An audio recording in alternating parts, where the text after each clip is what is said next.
Senhora Presidente, Senhor Primeiro-Ministro, Senhoras e Senhores Membros do Governo, Senhoras e Senhores Deputados. Este é o último debate do Estado da Nação da legislatura. É, portanto, um momento de reflexão sobre o país que temos, mas também do país que queremos. Não é este já o momento para falar da herança do governo anterior. E não é sequer o meio da legislatura, não valem promessas sobre o que ainda vai ser. É o fim.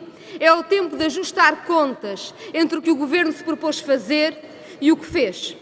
Até porque a medida das falsas promessas de há 4 anos é a medida das falsas garantias que nos apresentam hoje. E nem sequer é preciso recuar à campanha eleitoral de 2011. Basta lembrar o programa do Governo que a maioria PSD-CDS aprovou aqui e que nunca falou em cortes de salários ou de pensões. Rezava assim o programa do Governo. O programa assenta em 5 pilares fundamentais e descreve eixo a eixo o que se propõe fazer. Desafio da mudança. Destaco valorizar e apoiar os funcionários públicos. Ficámos nestes 4 anos a saber que valorizar e apoiar era cortar salários, desqualificar serviços e enviar para a lista de espera do desemprego, que dá pelo nome de mobilidade.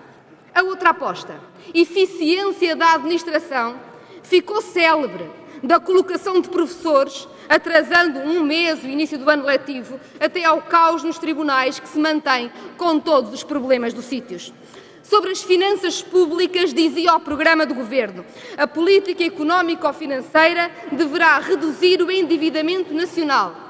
E vejam que a dívida pública subiu de 90% para 130% do PIB, quando o memorando garantia que não passava dos 114%. A dívida pública portuguesa é hoje a 3ª mais alta da União Europeia e a 4ª mais alta da OCDE, e só o endividamento externo do Estado subiu quase 70 mil milhões de euros. Reduzir o déficit externo, prosseguia o programa. Ontem, disse-nos o INE, a balança comercial agravou-se em 2014 e já está em 10 mil milhões de euros negativos. Mas o desafio do futuro é seguramente o mais amargo. Em 4 anos de redução de rendimentos, imigração e instabilidade laboral, a natalidade caiu mais do que em toda a década anterior e hoje 1 em cada 3 crianças vive na pobreza. No país onde o emprego é cada vez mais uma miragem, substituído pelo estágio que se tornou a norma nos anúncios do posto de trabalho, e onde o salário médio dos novos contratos se fica pelos 581 euros brutos, o Governo quer cortar ainda mais. 581 euros é muito, lamenta ao Primeiro-Ministro, campeão da precariedade, dizendo que os custos de trabalho são a reforma por fazer. No país onde pais e avós se sacrificaram para que filhos e netos pudessem estudar e que hoje os veem partir para outros países ou a viver no calvário da procura de um estágio, a direita garante a todas as gerações que o caminho a aceitar é viver sempre pior. No país onde aos 30 anos ou se sai do país ou nem a casa dos pais se consegue deixar, PSD-CDS prometem que o Estado distribuirá uns poucos estágios, mas nunca contratará nenhum trabalhador. Repete o Governo que 7 em cada 10 estagiários encontra trabalho, muito embora o Banco de Portugal tenha dito que é exatamente o contrário, e ficamos agora a saber que o Estado é o primeiro a dar o exemplo. Em cada 10 estagiários, 10 continuam desempregados no fim do estágio.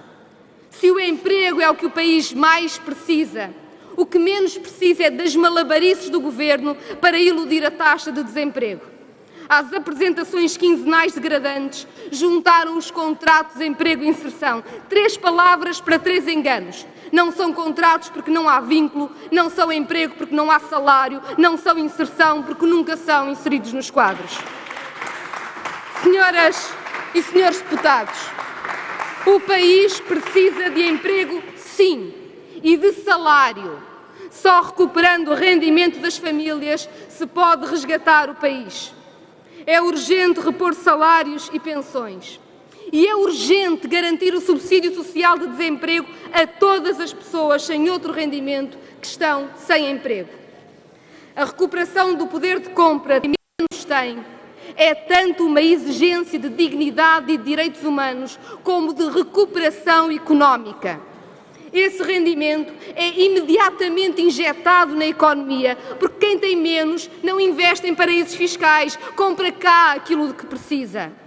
Essa reanimação do mercado interno é o primeiro e determinante passo para a recuperação da economia, invertendo o ciclo das insolvências e permitindo a criação de emprego.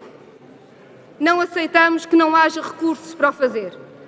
Em Portugal, o rendimento do trabalho nestes anos baixou de 48% da riqueza para 43%. Não é falta de dinheiro, é falta de o distribuir bem.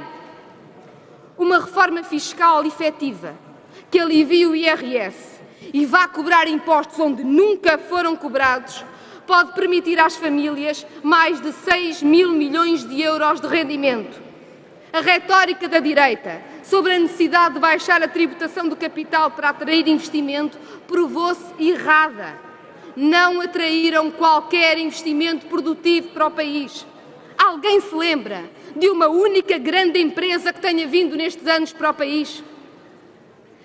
Acabar com as isenções dos fundos imobiliários, recuperar a tributação do IRC, tributar segundo a sede efetiva, taxar as grandes fortunas, são opções que um governo pode e deve fazer para defender o seu povo.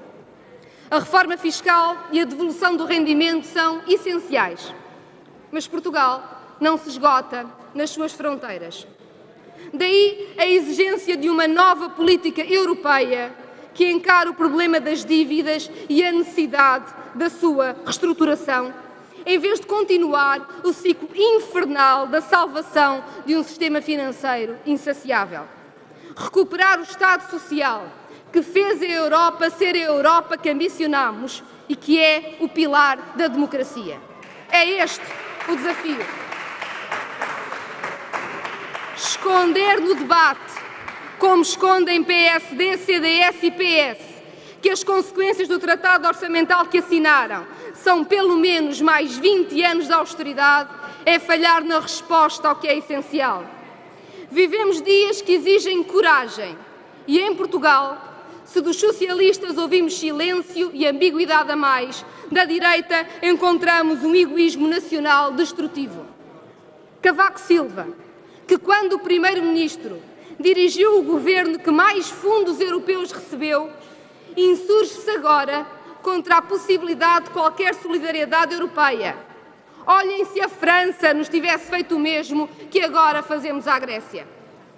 Felizmente, o povo grego mostra bem que a dignidade não cede à chantagem. Tomáramos nós que o nosso governo soubesse o significado disto. Vistas curtas, num dos momentos mais duros para a Europa e focadas exclusivamente nos interesses eleitorais da direita no poder, são uma irresponsabilidade sem nome. Se o euro se provar uma moeda impossível e de geometria variável, não se enganem. 19 menos 1 não são 18, são 0. E Portugal será dos países a sofrer mais e mais depressa os efeitos recessivos de tamanha leviandade. Senhoras e senhores deputados, o que a direita diz hoje a quem vive em Portugal é que viverá num país de cofres cheios de dívidas e de gente sem dinheiro nos bolsos. O que o Partido Socialista nos diz é que podemos ter menos austeridade se os trabalhadores de hoje aceitarem pedir dinheiro emprestado às suas pensões no futuro, uma ideia que tem tanto de confuso e de perigoso de quem se mostra incapaz de mudar o que conta. Temos de ser bem mais exigentes. Tirar tudo a quem menos tem para servir o sistema financeiro não é ter coragem, é ser indigno de qualquer confiança. Ser subalterno à finança pode dar belas fotografias em Bruxelas ou Estrasburgo, mas só afunda a Europa e Portugal. Este é o tempo da solidariedade entre os povos e de ter a coragem para defender o país e as pessoas em nome da democracia e da dignidade.